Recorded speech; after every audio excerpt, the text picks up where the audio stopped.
대나무 숲이 조용하고 울창하며 아침 햇살이 처음 비친다. 왕사성 외경사리에서 한 무리의 제자들이 부처님 곁에 둘러앉아 법문을 경청하고 있었다. 갑자기 빠른 발소리가 이른 아침의 고요함을 깨뜨렸다.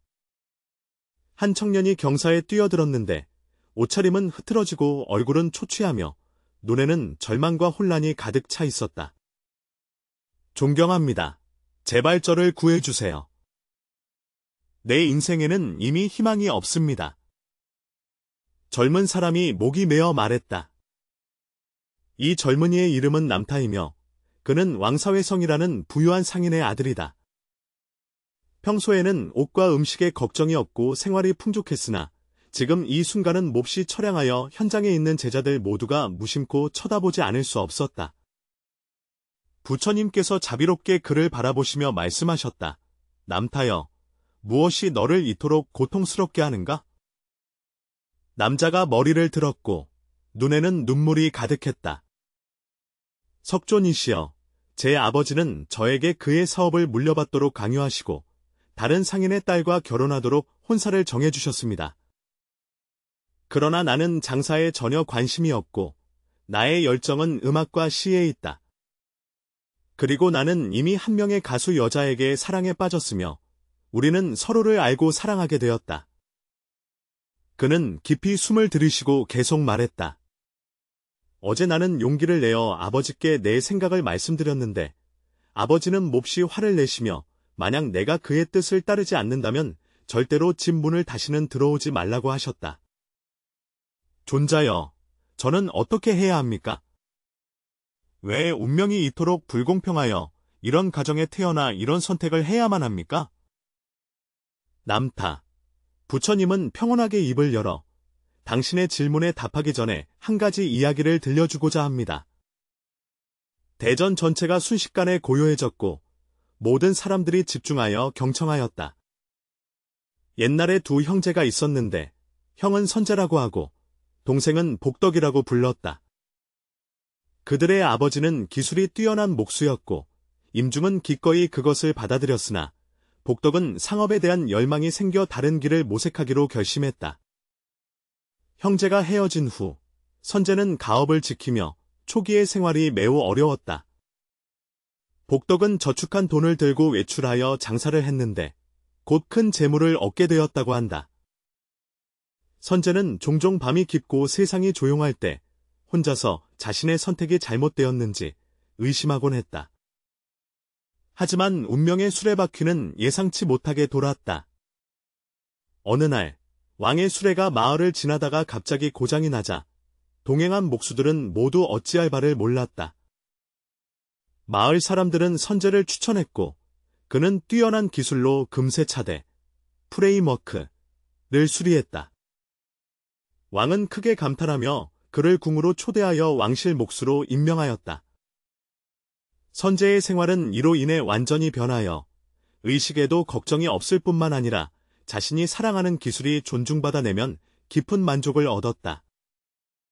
한편 복덕의 상업은 큰 좌절을 겪었고 자신의 중요한 상단 하나가 길에서 도적을 만나 큰 손실을 입어 인생의 방향을 다시 생각하지 않을 수 없게 되었다. 수년 후 형제는 다시 만났고 복덕이 감탄하며 말했다. 형님, 저는 처음에 마음을 따라가면 성공하고 행복할 줄 알았는데 이렇게 많은 좌절을 겪게 될 줄 몰랐습니다. 그리고 당신은 아버지의 기대를 굳게 지켜 오늘날 행복하고 건강합니다. 선재가 미소 지으며 대답했다.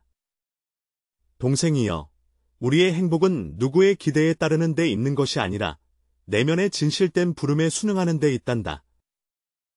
나는 목공을 사랑하기 때문에 가난하든 부유하든 부업으로 할 수 있다. 당신은 장사를 사랑합니다. 비록 지금 어려움을 겪고 있지만 이것이 당신의 선택이 잘못되었다는 것을 의미하지는 않습니다. 부처님께서 말씀을 마치시고 수보리를 바라보며 말씀하셨다. 이 이야기가 우리에게 무엇을 말해준다고 생각하는가? 수보리는 잠시 생각한 후 대답했다. 우리는 마음의 선택에 순응해야 한다는 뜻인 것 같습니다. 뿐만 아니라 부처님께서는 이 이야기가 우리에게 운명이 종종 뜻밖의 전환을 맞이한다는 것을 알려준다고 말씀하셨습니다. 선제는 자신이 궁중 목수가 될 것이라고는 한 번도 생각하지 못했고, 복덕도 장사가 실패할 줄은 미처 예상하지 못했다. 바로 이러한 것으로 보기에는 우연한 사건들이 그들이 스스로 선택한 길에 대한 굳건한 의지를 시험하는 것이다. 부처님의 눈빛이 깊어졌다. 수보리여, 내가 지금 직면한 공경은 겉으로 보기에는 아버지의 기대와 너의 의지 사이의 충돌이지만 깊이 들어가 보면 인생의 주도권에 대한 고찰이다. 당신은 완전히 자신의 뜻대로 살고자 하지만 어떤 일들은 우리의 통제 밖에 있다는 사실을 간과하고 있습니다. 수보리께서 혼란스러워 물었습니다. 석존이시여, 말씀하신 바와 같이 우리의 인생 일부는 이미 정해져 있어 바꿀 수 없는 것입니까?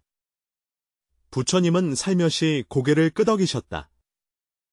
인생에는 우리가 완전히 통제할 수 없는 어떤 측면들이 분명히 있으며 그것들은 이미 운명의 긴 흐름 속에서 잘 배치되어 있다. 그러나 이것이 우리가 수동적으로 기다려야 한다는 것을 의미하지는 않는다. 이 점을 이해할 때 비로소 순리에 따라 행동하는 지혜를 진정으로 깨달을 수 있다. 현장에 있던 사람들이 수군거리기 시작했고 어떤 이는 혼란스러워했고 어떤 이는 깨달음을 얻은 듯했다. 흰머리가 희끗희끗한 한 노인이 일어나 공손히 물었다.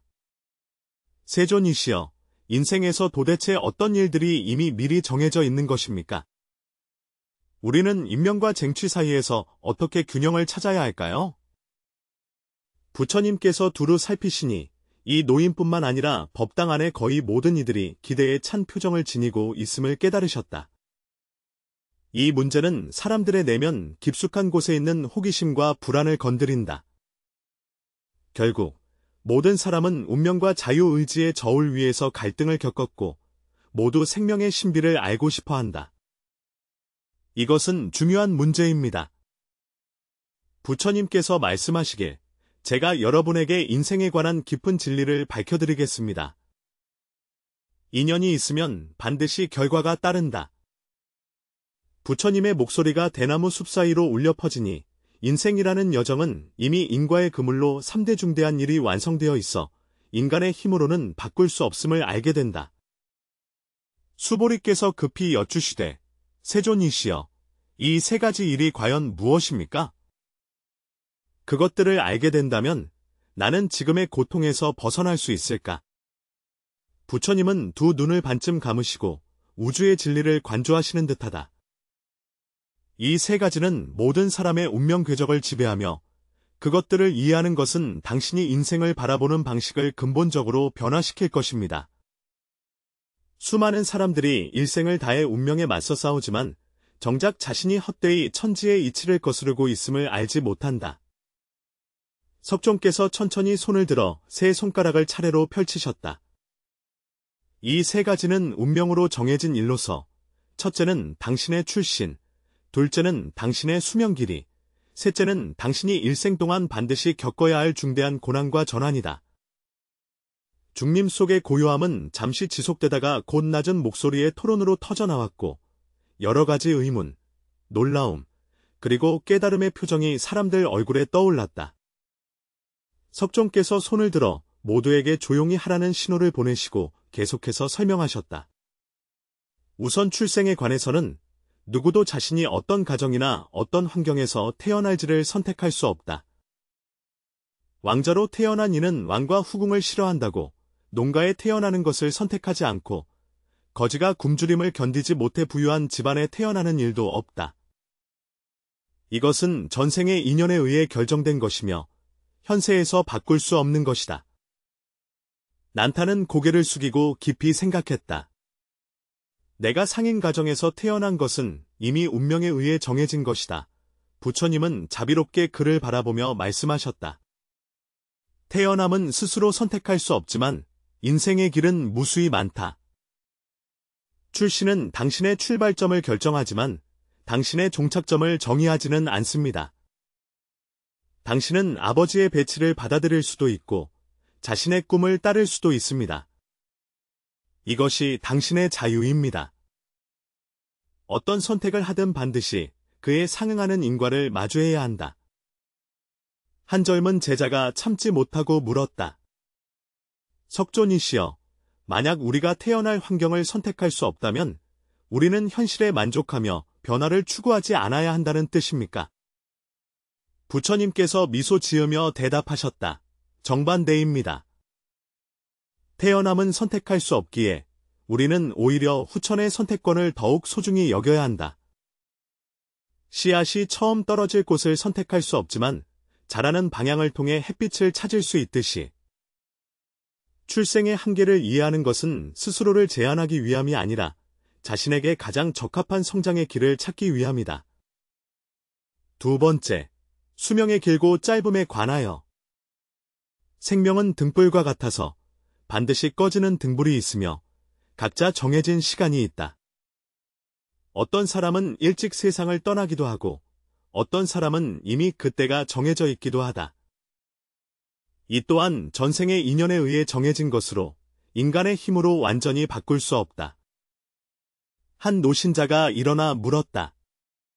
세존이시여, 만약 수명이 이미 정해져 있다면 선행을 쌓고 덕을 쌓으며 몸과 마음을 닦는 것이 무슨 의미가 있습니까? 부처님은 깊은 눈길로 멀리 바라보시며 말씀하셨다. 선악의 행위가 수명의 길고 짧음을 근본적으로 바꾸지는 못하지만 그 행위는 생명의 질에 영향을 미칠 수 있다. 같은 70년을 살아도 어떤 사람은 병마에 시달리며 고통스럽고 어떤 사람은 건강하고 기쁘며 충만하고 완전하다. 수명의 길고 짧음도 중요하지만 생명의 질이 더 중요하다. 수명이 한정되어 있기에 현재의 매 순간을 더욱 소중히 여길 수 있다. 물 깃는 사람이 대나무 바구니에 구멍이 뚫린 것을 알면 발걸음을 재촉하지만 목적지에 도착하기 전 물이 모두 새어나가지 않도록 애쓴다. 마찬가지로 생명이 한정되어 있음을 알기에 매일 아침 햇살을 소중히 여기고 매번 진심 어린 응시를 귀하게 여기며 매 순간의 미소를 소중히 여긴다. 부처님께서 잠시 멈추시고 말씀을 이으시길, 어떤 사람들은 100년을 살았으나 시체처럼 살아서 진정으로 살아본 적이 없다고 하셨다. 어떤 사람들은 수명이 짧지만 삶의 모든 의미를 살아냈다. 시간의 양이 얼마나 되느냐가 중요한 것이 아니라 그 시간 안에 무엇으로 가득 차 있느냐가 중요하다. 한 젊은 비구가 물었다. 석존이여, 수명이 정해져 있다면 우리는 자신이 언제 세상을 떠날지를 미리 알 수 있습니까? 부처님은 고개를 저으시며 정확한 날짜를 아는 것이 아무런 이익이 없고 오히려 수행에 장애가 된다는 것을 아셨다. 중요한 것은 항상 깨어 있으며 현재에 살아가는 것입니다. 매일을 인생의 마지막 날처럼 소중히 여기면서도 영원히 살 것처럼 배움과 성장을 멈추지 않는 것입니다. 셋째, 궁극적인 고난과 전환에 대하여. 모든 사람의 일생에는 피할 수 없는 중요한 시련과 기회가 정해져 있습니다. 어떤 이는 젊어서 성공을 이루었으나 중년에 갑작스런 변화를 맞이하며 어떤 이는 어린 시절 고난을 겪었으나 말년에 겸손히 순종한다.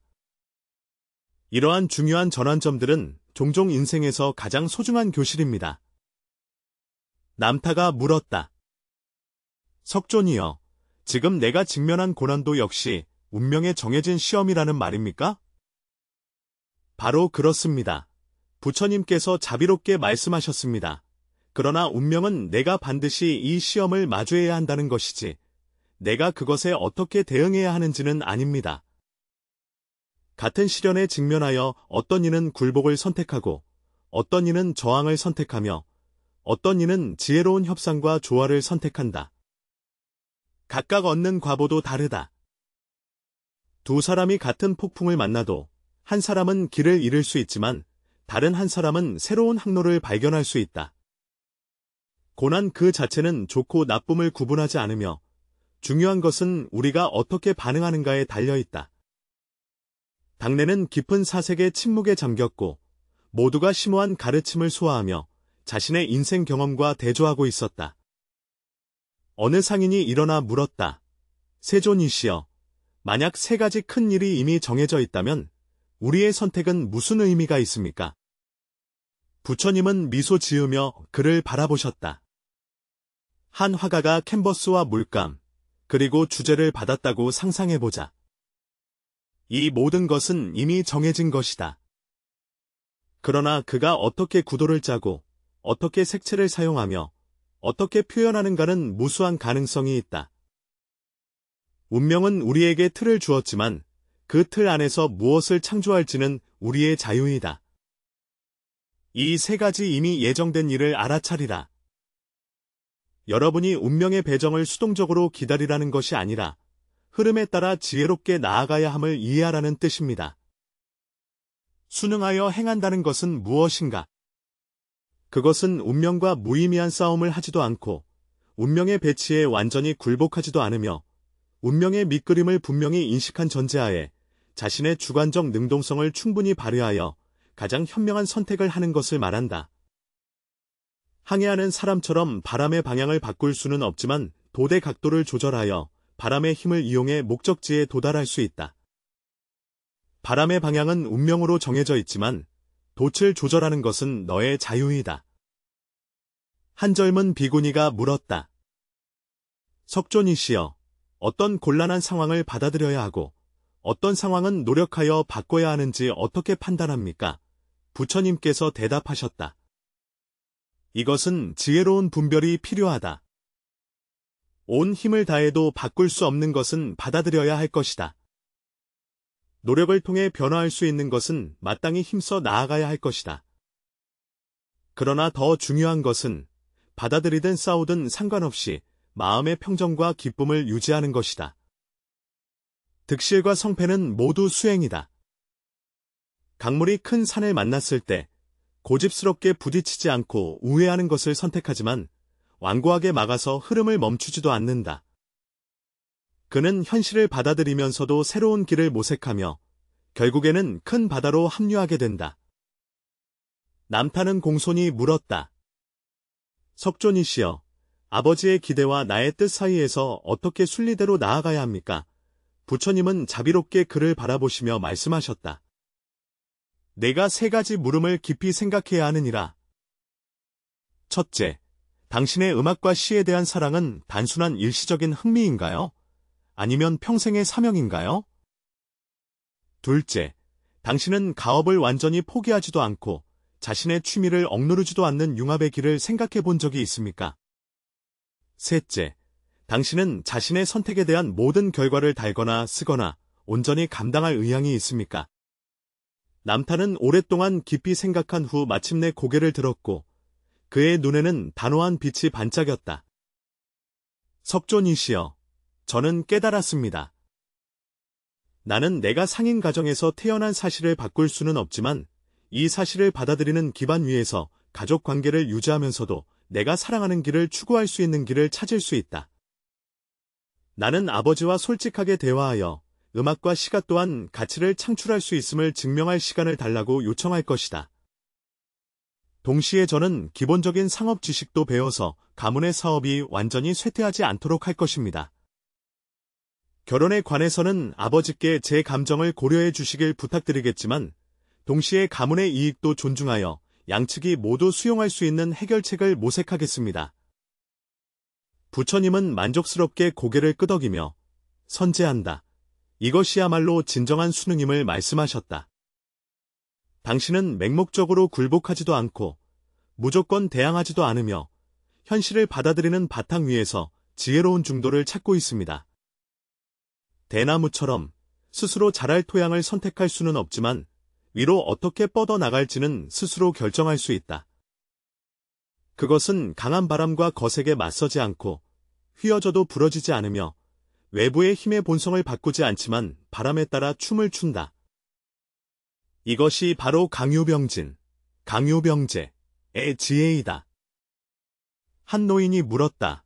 세존이시여, 만약 세존께서 말씀하신 것처럼 인생의 세 가지 큰 일이 이미 정해져 있다면 우리는 어떻게 자신이 바꿀 수 있는 것과 바꿀 수 없는 것을 알 수 있습니까?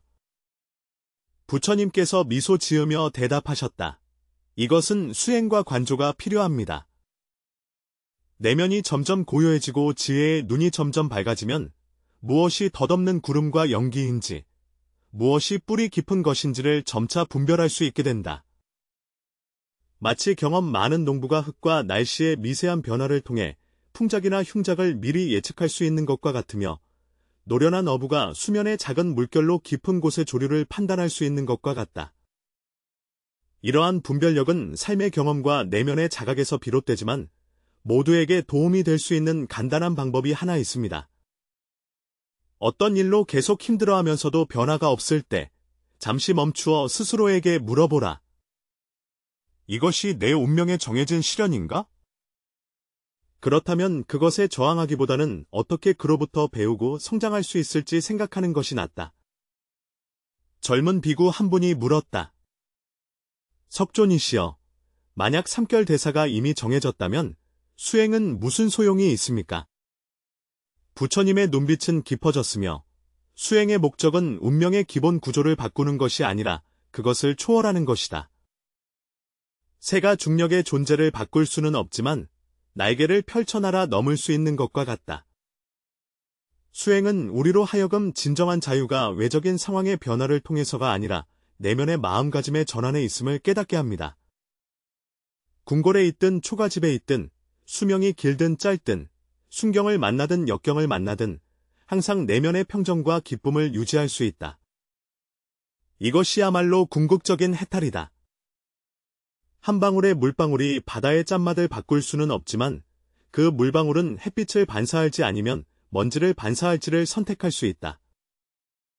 마찬가지로 우리는 생명의 큰 틀을 바꿀 수 없으나 매 순간 삶을 어떤 태도로 맞이할지는 선택할 수 있다. 모두를 향해 부처님께서는 말씀하셨다. 운명이 정해진 때가 있더라도 결국 반드시 그 결과가 있겠으나 사람은 여전히 무수한 선택의 자유를 가지고 있다. 이것을 깨달으면 바꿀 수 없는 일에 헛되이 애쓰지 않고 또한 얻을 수 있는 가능성을 포기하지 않게 된다. 농부가 언제 오고 얼마나 올지를 결정할 수 없지만 어떤 작물을 심을지, 언제 파종할지, 어떻게 관계할지는 선택할 수 있는 것과 같다. 바람과 비는 하늘이 정한 것이고 농사는 사람이 하는 것이다. 오직 이 두 가지가 조화롭게 어우러질 때에만 인생의 풍성한 결실을 얻을 수 있다. 노을이 서쪽 하늘에 지고 대나무 숲과 가시덤불이 황금빛 여운에 잠겨 있었다. 제자들은 깊은 사색과 깨달음을 안고 조용히 떠났다. 남타는 부처님께 두 손을 모아 예를 표하고 집으로 가는 길에 올랐다. 그의 눈빛에는 더 이상 혼란이 아닌 결의와 지혜의 빛이 가득 차 있었다. 몇 달 후, 남타는 다시 대나무 숲 경사에 찾아왔다. 이번에는 그의 얼굴에 생기가 넘쳤고 예전의 근심 어린 표정은 사라졌다. 그는 부처님께 자신의 경험을 보고하고 돌아가서 아버지와 긴 대화를 나누며 자신의 생각을 전했다. 처음에 아버지는 매우 화가 나셨지만 아들의 진심과 결심을 보시고 결국 타협하셨다. 그들은 합의하여 남타는 매일 오전에 공부하고 상업 업무를 처리하며 오후에는 자유롭게 음악과 시를 발전시키기로 하였다. 아버지는 심지어 아들의 예술적 재능이 가문의 사업의 뜻밖의 기회를 가져다준다는 것을 발견했다. 난타가 창작한 시와 음악은 많은 고귀한 손님들을 끌어들였고 이로 인해 여러 중요한 사업 거래가 간접적으로 성사되었다. 결혼 문제에 관해서는 남타가 아버지에게 자신이 사랑하는 가수를 소개하였다. 뜻밖에도 아버지는 그 가수 여자를 만난 후 그녀가 뛰어난 미모와 재능뿐만 아니라 상당한 상업적 감각도 지니고 있음을 알게 되어 이 결혼을 허락하였다. 스승님, 남타오는 기쁘게 말했습니다. 스승님께서 가르쳐 주신 대로 저는 변할 수 없는 사실을 받아들이고 그 기반 위에서 가능한 해결책을 찾고 있습니다. 이제 나는 나의 취미를 추구하면서도 가족의 기대를 저버리지 않을 수 있다. 나는 드디어 순리에 따라 행동하는 것이 무엇인지 깨달았다. 난타가 잠시 망설이다가 다시 말했다. 하지만 또 하나 나를 혼란스럽게 하는 일이 있습니다. 내가 온전히 음악 창작에 몰두할 때면 시간이 매우 빠르게 지나가는 것 같아 한순간에 밤이 된 듯한 느낌을 받는다. 반면에 상업적인 일을 처리할 때는 단지 반나절뿐인데도 유난히 길게 느껴진다. 이것은 왜 그런 것일까요? 부처님께서 미소 지으며 말씀하시길, 이것이 바로 생명의 본질에 대한 깨달음이다. 우리가 온 마음을 다해 자신이 사랑하는 일에 집중할 때 우리는 자아를 잇는 경지에 이르러 시간의 구속을 초월하게 된다. 이 상태야말로 생명의 가장 생생하고 가장 충만한 체험이다. 생명의 길이는 단순히 연수로만 계산되는 것이 아니라 내적인 체험으로 측정된다. 어떤 사람들은 수명이 길지만 기계적으로 반복되는 상태 속에만 살아가며 진정으로 살아본 적이 없다. 어떤 사람들은 비록 수명이 짧더라도 매 순간을 온전히 투자하여 생명의 무한한 가능성을 살아낸다. 그러므로 수명이 정해져 있더라도 우리는 온 마음을 다해 몰입함으로써 생명의 내면 차원을 확장할 수 있습니다. 난타는 잠시 생각에 잠겼다. 석존이 말한 세 번째 일과 결국의 고난과 전환점이 서로 연관이 있는 것 같다. 나는 원래 주변의 반대가 고난이라고 생각했지만 지금 보니 바로 그 고난이 나로 하여금 더 균형 잡힌 삶의 방식을 찾게 해주었다. 부처님께서 고개를 끄덕이시며 바로 그렇습니다. 고난은 종종 전환점의 위장일 뿐이다. 마치 복음이 1000번의 단련을 거쳐야 날카로워지는 것과 같다. 인생의 모든 도전에는 성장의 씨앗이 내포되어 있다. 어떤 이는 좌절 속에 빠져 헤어나지 못하고 어떤 이는 역경 속에서 일어선다. 차별점은 지혜의 눈으로 표면을 꿰뚫어 그 안에 있는 인연을 발견할 수 있느냐에 있다. 그래서 나는 자주 말하길, 한 차례 뼛속까지 추위를 견뎌내지 않고서야 어찌 매화의 향기를 맡을 수 있겠느냐고 한다. 바로 이런 겉보기에는 잔인한 시련들이 불굴의 의지와 명료한 지혜를 단련하는 것이다. 수보리께서 공경히 여주었습니다. 세존이시여, 마지막으로 한 가지 여쭙고자 합니다. 어떻게 운명에 맡기면서도 소극적이고 수동적으로 빠지지 않을 수 있습니까? 어떤 사람들은 운명에 맡긴다는 것을 책임 회피의 구실로 삼을 수 있습니다. 부처님은 미소를 지으며 수보리를 바라보셨다. 이 젊은이는 이미 더 깊은 문제에 대해 고민하기 시작했다. 잘했다. 이것은 중요한 문제입니다. 운명을 수용하는 것과 소극적으로 회피하는 것은 본질적인 차이가 있다. 진정한 수용은 어떤 일이 바뀔 수 없다는 것을 깨달은 후에도 여전히 긍정적인 태도를 유지하며 자신의 주체적인 능동성을 발휘하여 가능한 해결책을 찾는 것이다. 반면 소극적 회피는 운명에 맡긴다는 이름으로 자신의 게으름, 겁쟁이 기질 또는 무능함을 변명하는 것이다. 씨앗이 자신의 흙을 선택할 수 없지만 어떻게 자랄지는 선택할 수 있는 것과 같습니다. 비옥하지 않은 땅에서도 뿌리를 깊이 내리고 위로 뻗어나가면 당당하게 자라는 나무가 될 수 있다. 기억하라. 운명이 우리에게 한 장의 비밀카드를 주었지만 그 카드를 어떻게 사용할지는 우리의 선택에 달려있다. 남타는 문득 깨달았다. 나는 알겠구나. 순리에 따라 행동하는 것은 수동적으로 흐름을 따르는 것이 아니라 능동적으로 상황을 인식하고 그 힘을 빌려 나아가는 것이다. 부처님께서 미소를 지으며 말씀하셨다. 잘 되었다. 너는 이미 인생의 중요한 지혜를 깨달았다. 기억하라. 운명은 일방통행로가 아니라 복잡한 그물망이다. 이 그물망 속에는 어떤 노드는 고정되어 있지만 이 노드들을 연결하는 경로는 무수히 많은 가능성이 존재한다. 지혜로운 이는 운명을 거스르지 않고 세력을 빌려 나아가며 자신만의 빛나는 삶을 창조한다. 이후로 이 교회는 왕 사성에서 널리 전해졌으며 인연에 따라 반드시 결과를 맺을 것이다. 인생이라는 여정에는 세 가지 일이 이미 정해져 있다. 자신을 이해하고 흐름에 순응하며 살아야만 완전한 인생을 살 수 있다. 수년 후 남가는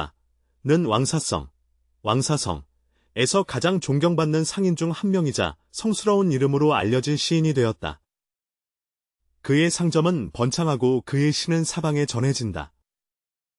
더욱 중요한 것은 그가 가족과 화목하게 지내며 내면이 평화롭고 기쁨으로 가득 차 있다는 것이다. 누군가 그에게 성공의 비결을 물을 때마다 나모는 항상 미소를 지으며 말하곤 했다. 나는 단지 한 가지 간단한 진리를 이해했을 뿐이다. 바꿀 수 없는 것은 받아들이고 바꿀 수 있는 것은 용기 있게 바꾸며 이 둘을 분별할 수 있는 지혜를 갖는 것이다. 순리에 따라 행하고 이치를 빌어 실행하며 하늘과 다투지 않고 자신과 다투지 않으며 사람과 다투지 않으면 자연스럽게 생명의 완전을 살아낼 수 있다. 이 지혜는 중림칠연에서부터 오늘날까지 전해져 내려오며 시공을 초월하여 수많은 방황하는 이들의 마음을 밝혀 사람들로 하여금 운명의 바다를 항해하도록 인도하는 등불이 되었다. 운명에는 때가 있다. 인생의 지혜는 운명에 맞서 싸우는 것이 아니라 운명과 함께 춤추며 겉보기에는 고정된 궤도 속에서 자신만의 리듬과 율동을 찾는 데 있다.